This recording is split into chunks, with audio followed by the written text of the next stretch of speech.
Evan mentioned earlier that since the installation of the pumps, since they've been installed, the Delta Smelt population has slowly been declining. But but hasn't also the use of more industrial ways of farming also increased since then? So I don't think it's safe to say that it's the pumps.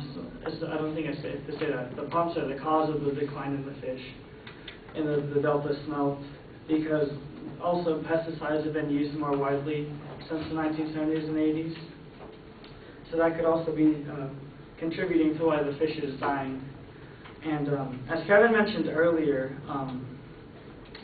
California is a desert, and we do need a lot of water to water our crops. And if we don't get the water to water our crops, we're going to have to get it from other sources outside of California, and they could be potentially from out of the U.S., which we have a lot more control over what we grow in the U.S. versus what's grown in another country.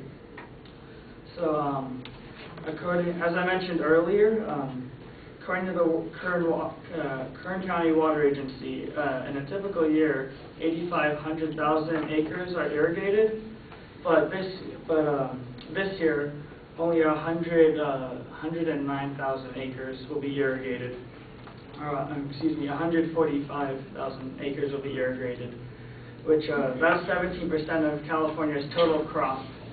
And since California is the #1 producer of crop, that means that a lot of the crop, that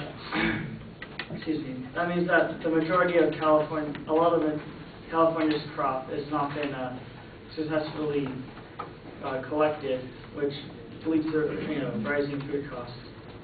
And Evan also said that the Delta Smelt fish is an indicator fish to the safety of the water in the Delta.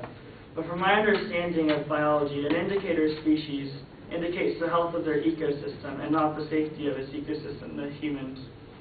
If Evan's definition of an indicator species was considered correct, then that would indicate the canary as an indicator species for coal mines, which I don't think is true. And to finish off, Evan said that to lose a species before we understand it is tragic. He quoted that from a professor.